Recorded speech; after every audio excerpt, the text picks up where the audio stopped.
Bonjour à tous et bienvenue dans cette vidéo où nous allons analyser et répondre ensemble à une question que l'on est tous en droit de se poser, à savoir si la compagnie Impact Crowd Technology SL, plus communément appelée Crowd1, est une compagnie frauduleuse ou bien légale. Ayant été sollicité par un affilié de Crowd1 pour intégrer cette société, j'ai effectué mes propres recherches car comme on dit, la confiance n'exclut pas le contrôle. Croyez-le ou non, ce que j'ai découvert en vaut réellement la chandelle. Alors mesdames, messieurs, je vous invite à vous installer confortablement et à écouter attentivement les points qui vont suivre.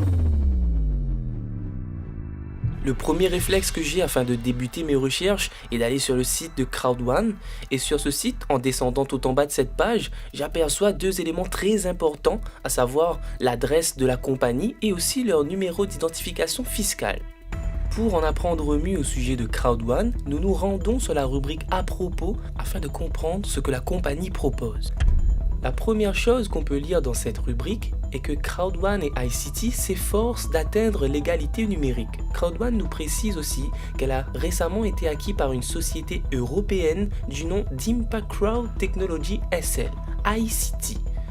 Quelle est donc la vision d'iCity ? C'est de construire le plus grand réseau de vente au monde avec pour mission de perturber l'industrie de la distribution de logiciels en permettant aux pays en développement par rapport au monde occidental d'accéder à des logiciels qu'ils devraient normalement attendre jusqu'à 10 ans pour obtenir.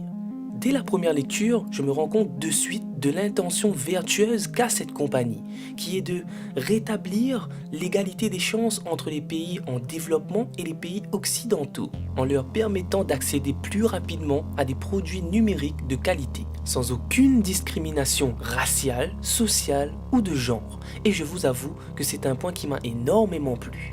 Un autre point très important qui est à retrouver dans le dernier paragraphe de cette rubrique, il est dit que iCity suit les exigences les plus strictes en matière de conformité européenne, de transparence, ainsi que les exigences légales, fiscales et réglementaires.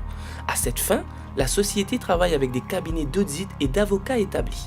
Eh bien, qu'est-ce que cela veut dire ? Rappelons-nous, la compagnie détient un numéro d'identification fiscale européen, ce qui veut tout simplement dire qu'elle est conforme à la législation européenne. Être conforme signifie qu'Impact Crowd Technology ou Crowd1 respecte la loi. Et rien que ça, entre vous et moi, on peut se le dire, c'est déjà très rassurant. Mais ce n'est pas pour autant qu'on va s'arrêter là. Afin de pousser nos recherches un peu plus loin, nous nous rendons sur un site de l'Union européenne où nous trouvons un document qui stipule que le respect des règles ça compte. Que nous dit ce document ? C'est ce que nous allons voir ensemble pour y décrypter ces messages. Le premier point de ce document nous précise qu'il incombe à chaque entreprise de respecter les règles de l'Union européenne. Cette réglementation s'applique à toute personne qui exerce des activités commerciales au sein de l'Union européenne, des personnels de direction, des salariés. Rappelez-vous, Crowd1 nous a dit qu'il travaillait avec des avocats et des cabinets d'audit, donc ce sont des gens qui connaissent les lois sur le bout des doigts. Mais nous allons quand même continuer sur ce document où nous voyons le deuxième point qui nous dit que la non-conformité a un coût. Qu'est-ce que la non-conformité ? On l'a vu ensemble. Et si vous ne respectez pas les lois en vigueur en matière de législation européenne, une amende est infligée aux entreprises, 10% du chiffre d'affaires annuel mondial, et l'amende est infligée même lorsque l'infraction n'a pas effectivement atteint son objectif illicite. Qu'est-ce que ça veut dire ? Eh bien tout simplement que le moindre petit manquement à l'une de ces règles et c'est fini pour l'entreprise. En effet, dans le cas où une compagnie ne respecterait pas les règles en matière de conformité, la Commission européenne elle-même publierait un communiqué de presse dans lequel seraient dénoncées les pratiques illicites de la compagnie, ainsi que l'amende qui lui serait infligée. En d'autres termes, cette compagnie serait détruite. Est-ce que la compagnie Crowd1 a déjà fait l'objet d'un communiqué de presse de la part de la Commission européenne ? La réponse est non. Maintenant, la question qu'on devrait plutôt se poser, c'est de savoir si la compagnie Impact Crowd Technology est enregistrée parmi les compagnies européennes. Et pour cela, nous allons sur le site europa.eu qui est un site officiel de l'Union européenne où on nous donne la possibilité de trouver une entreprise. Donc on va sur cette page qui nous permet d'effectuer la recherche et nous entrons le nom Impact Crowd Technology SL, nous entrons le pays, Espagne, et ensuite nous acceptons les termes et conditions. Nous effectuons la recherche et voyez ce que nous trouvons. Impact Crowd Technology SL, la compagnie est bien référencée sur ce site de l'Union européenne. Voyons de plus près maintenant le type d'entreprise. Il est écrit « Société commerciale de capitaux avec une personnalité juridique propre dans laquelle le capital divisé en parts sociales ne pouvant être représenté par des titres négociables ou considérés comme des actions ». Cela nous dit très précisément que la compagnie Crowd1 Impact Crowd Technology n'est pas une compagnie d'investissement qui vous permet d'acquérir des actions. On va revenir sur le fait que la compagnie ne vend pas des actions plus loin dans cette vidéo, mais en tout cas le point à retenir, c'est que la compagnie Impact Crowd Technology est bien référencée sur un site de l'Union européenne, ce qui nous prouve une chose, c'est que cette compagnie respecte les lois en vigueur en matière de conformité européenne. En d'autres termes, c'est une compagnie qui est légale. J'aurais pu m'arrêter là, car on a la réponse à notre interrogation principale. Maintenant, je tenais à déterminer si le système de distribution que Crowd1 utilise est un système de distribution qui est viable et non un système de Ponzi. Premièrement, commençons par définir ce qu'est un système de Ponzi. Dans un système de Ponzi, l'argent des derniers sert à rémunérer les premiers. Dans un système pyramidal illégal, il n'y a aucun produit, c'est-à-dire que l'argent provient uniquement du recrutement. Et une fois que le recrutement cesse, le système s'écroule, car il n'y a aucun chiffre d'affaires réalisé sur la vente de produits. Maintenant, schématisons ensemble ce qu'est un système de Ponzi. On va imaginer que Monsieur A propose un investissement avec un retour très lucratif à Monsieur C. Monsieur C va investir son argent, sauf qu'il ne sait pas que son argent va permettre à Monsieur A de payer Monsieur B. Maintenant, Monsieur A va proposer ce même investissement avec un retour très lucratif à Monsieur D. L'investissement de Monsieur D va permettre à Monsieur A de payer Monsieur C. Comprenez qu'un système de Ponzi vous rémunère uniquement sur le recrutement et non un chiffre d'affaires provenant d'une vente. Ce genre de système permet à ceux d'en haut de toujours s'enrichir plus que ceux d'en bas. C'est illégal dans de nombreux pays européens et donc tout simplement comprenez que lorsque le recrutement va cesser, le système va s'écrouler. En comparaison, la structure pyramidale est autorisée et bien légale, c'est ce qu'on retrouve dans toutes les entreprises, même au niveau du gouvernement, de l'armée, la structure est légale mais le système ne l'est pas. Nous allons voir comment sont rémunérés les affiliés de Crowd1. Pour cela, nous allons dans la rubrique support du back-office des affiliés, où nous retrouvons la question comment obtenir le bonus de vente du forfait d'éducation.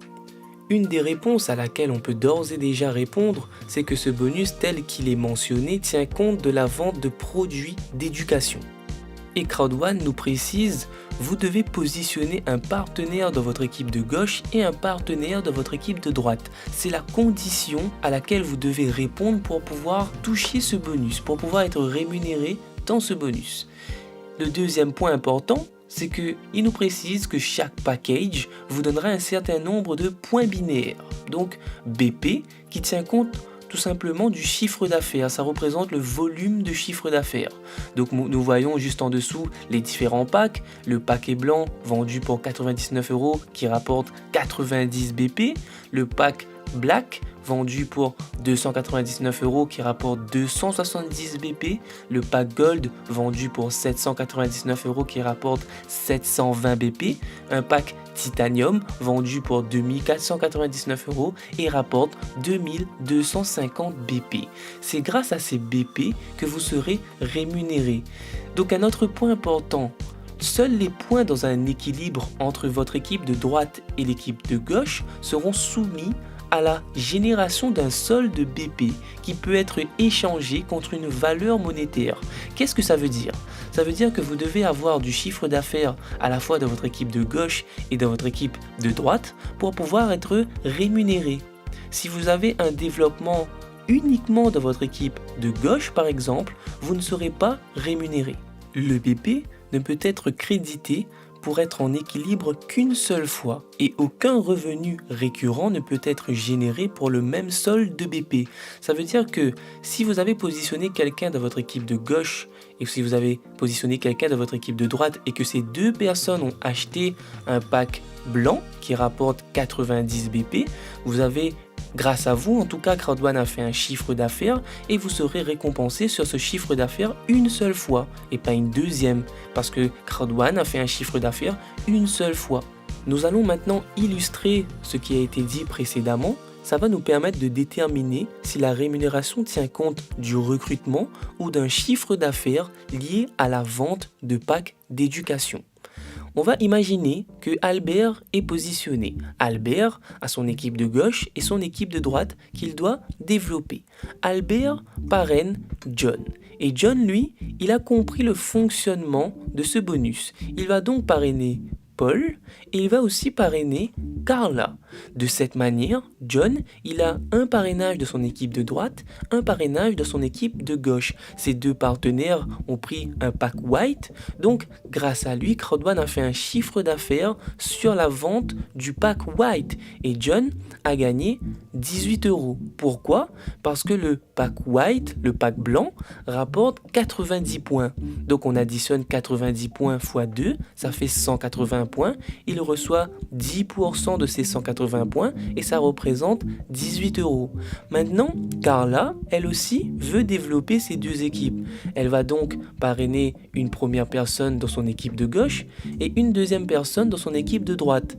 Ces deux personnes qu'elle a parrainées ont pris un pack gold. Et ce pack gold, je vous le rappelle, rapporte 720 BP. Donc au total, ça lui fait 1440 BP et elle reçoit une rémunération de 144 €. Maintenant, Eric, lui, il va positionner un premier partenaire dans son équipe de gauche et un deuxième partenaire dans son équipe de droite. Ces deux partenaires ont tout simplement acheté un pack titanium qui rapporte 2250 BP.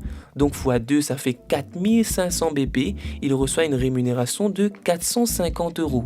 On voit très bien dans cette illustration que Eric, Carla et John ont tous parrainé deux personnes, mais ils ont tous une rémunération différente. Pourquoi? Parce que Eric a parrainé deux personnes qui ont pris un pack titanium. Le chiffre d'affaires est plus élevé qu'une vente d'un pack gold et le chiffre d'affaires d'un gold est plus élevé que la vente d'un pack white. C'est de cette manière qu'est calculée cette rémunération. On voit bien qu'elle tient compte du chiffre d'affaires lié à la vente. Et comme nous le voyons, nous pouvons le constater, Albert qui est tout en haut, lui, n'a rien gagné. Ce qui veut dire une chose qui est très importante. Même si vous êtes dernier, même si vous démarrez après, vous pouvez gagner plus que toutes les personnes qui sont au-dessus de vous. C'est ce qu'on appelle un système méritocrate. Vous êtes rémunéré en fonction de votre implication, en fonction de vos efforts, et c'est comme ça que la compagnie va vous rémunérer en fonction aussi du chiffre d'affaires que vous et votre équipe vont rapporter à l'entreprise. C'est comme ça que ça fonctionne. Et ça nous permet de déterminer donc que Crowd1, avec son bonus de vente sur les forfaits d'éducation, rémunère les gens sur le chiffre d'affaires, rémunère les affiliés sur le chiffre d'affaires qu'ils rapportent à l'entreprise, tout simplement.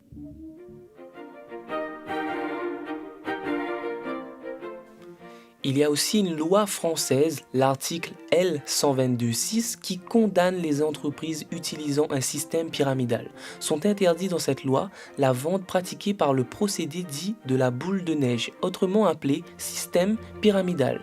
Sont interdits aussi de faire espérer aux membres des gains financiers résultant d'une progression du nombre de personnes recrutées ou inscrites plutôt que de la vente. On a vu dans l'exemple précédent que Crowd1 rémunère ses affiliés sur la vente des produits d'éducation. Sont aussi interdits de faire payer un droit d'entrée. Chez Crowd1, il n'y a aucun droit d'entrée. Vous achetez un produit d'éducation lorsque vous devenez membre. Cette loi précise qu'il est interdit de vendre des services à vocation pédagogique, de formation, de démonstration de vente. Ce dont cette loi fait référence et ce qu'elle interdit, par exemple, c'est si Crowd1 ou un affilié de Crowd1 vend une formation sur le fonctionnement du bonus binaire ou des autres bonus. Ça aurait été illégal. Le pack pack d'éducation que CrowdOne commercialise contient des modules de formation en éducation financière, en développement personnel, ce qui constitue un produit à part entière. C'est une nuance très importante à prendre en compte et à comprendre. Nous pouvons donc conclure que l'activité CrowdOne est une activité régulée et autorisée en France, ce qui la rend légale. Il est aussi stipulé dans les termes et conditions de CrowdOne que chaque affilié a pour responsabilité et obligation de déclarer ses revenus selon la fiscalité de son pays. Parlons de fiscalité en France concernant cette activité en tant qu'affilié de CrowdOne. Si vous percevez des revenus avec CrowdOne, vous devez les déclarer dans la catégorie BNC de votre fiche d'imposition, bénéfices non commerciaux. Vous pouvez aussi opter pour un statut d'auto-entrepreneur et encore, si vos bénéfices sont assez élevés, vous pouvez aussi ouvrir votre propre entreprise. Chaque statut a sa propre réglementation et fiscalité, à vous d'opter pour ce qui vous semble le mieux. Ce qui nous prouve une chose importante, c'est que l'activité en tant qu'affilié de CrowdOne est une activité légitime et autorisée en France. Prenons le cas d'une personne qui aurait des revenus provenant d'une source illégale. Selon vous, est-ce que cette personne serait en mesure de déclarer ses revenus sur sa fiche d'imposition? La réponse est non, bien évidemment.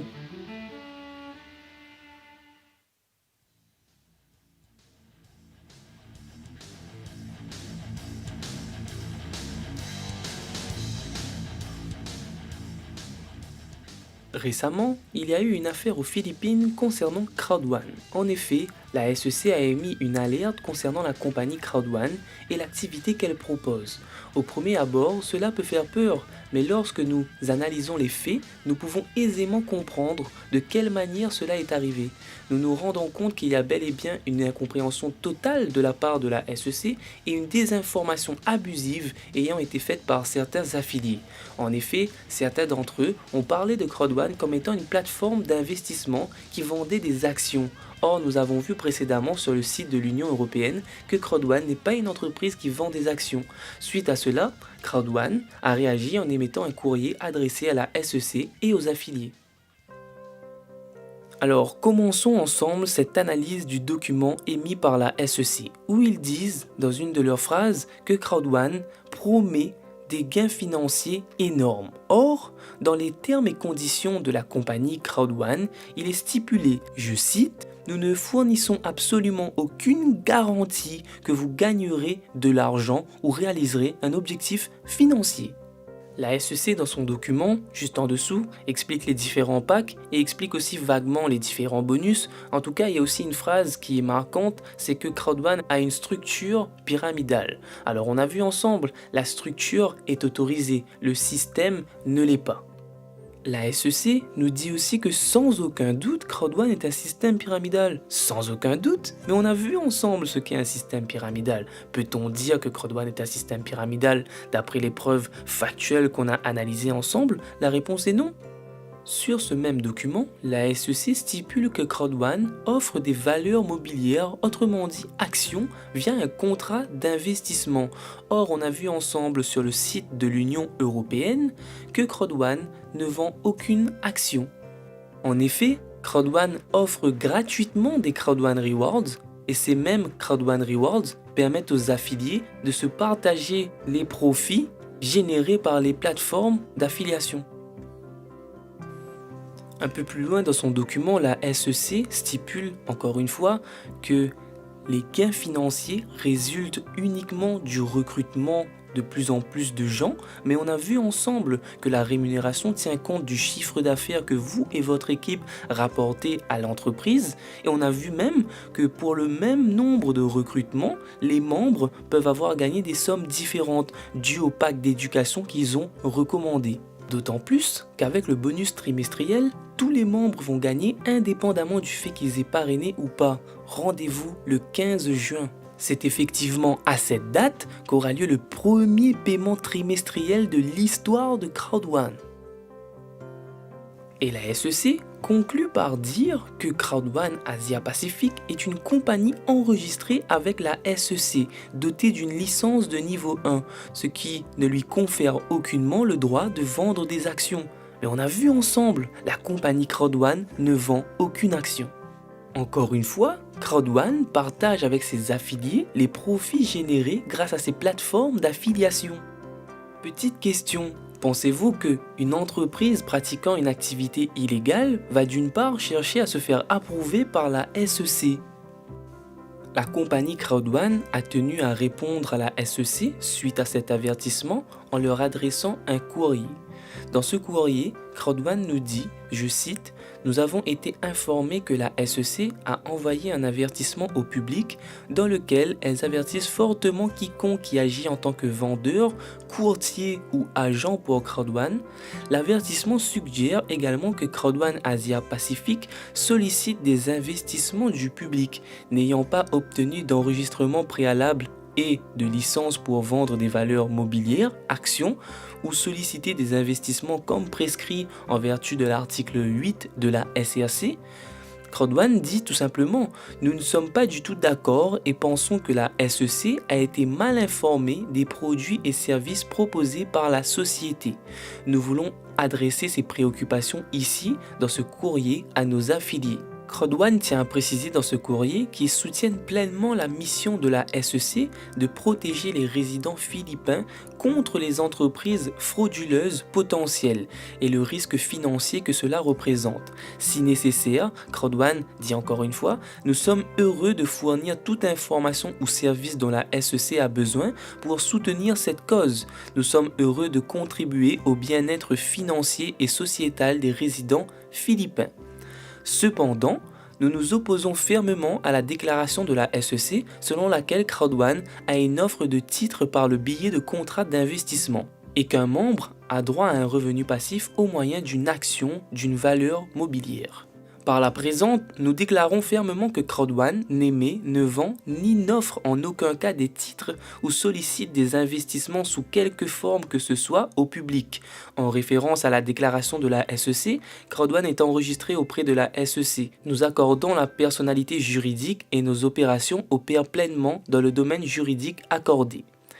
Il est strictement mentionné dans les conditions générales de Crowd1 que Crowd1 n'est pas un conseiller financier enregistré et n'est pas un instrument financier, mais simplement un ensemble éducatif auquel vous, en tant qu'affilié rémunéré, vous avez décidé de faire partie.